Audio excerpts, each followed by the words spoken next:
মানে তোমরা কীরকম মানুষ সেটা তো আমি জানি না। মানে 4 ইয়ার ধরে মানে 4টা বছর ধরে ভিডিও বানাইতেছি, কিন্তু এখন পর্যন্ত কোনো সফলতা মানে পাই নাই। 4 বছর ধরে কিন্তু ভিডিও বানাইতেছি ভালোভাবে, নর্মালভাবে ভিডিও বানাইতেছি।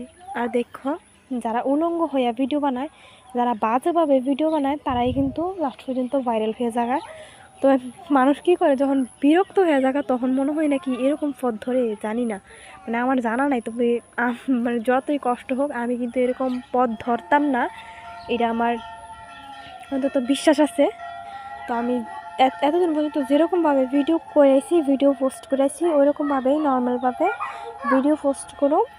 তো সাপোর্ট যত দেরি হোক, যত দেরি লাগুক, যতই টাইম লাগুক, আমার তাতে কিছু যায় আসে না।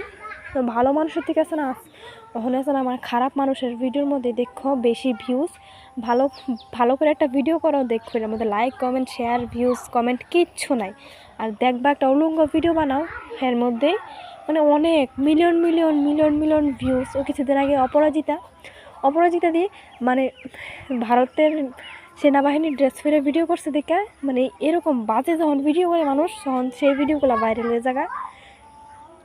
এবারে পলি, সুস্মিতা, তারা দুই যা মানে যেভাবে ভিডিও করে, মানে তাদের ভিডিও মানে সেকেন্ডে ভাইরাল হয়ে যায়, মিলিয়ন মিলিয়ন ভিউজ হয়ে যায়, কারণ তারা উলঙ্গ হয়ে ভিডিও করে। আর আমরা যখন ভালো করে মানে ভালোভাবে ভিডিও করতে চাই, পোস্ট করতে চাই, ভালো ভালো কন্টেন্ট দিতে চাই, তখন মানুষ মানে দেখে না, তখন মানুষের নজরও পড়ে না।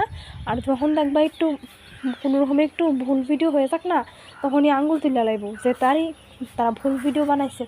তো এর এত যে কষ্ট করতেছে, এটা চোখে দেখো, কিনলে একটা ভুল চোখে দেখো, তোমরা বুঝি না কীরকম মানুষ। আচ্ছা ঠিক আছে, টাটা, বাই বাই।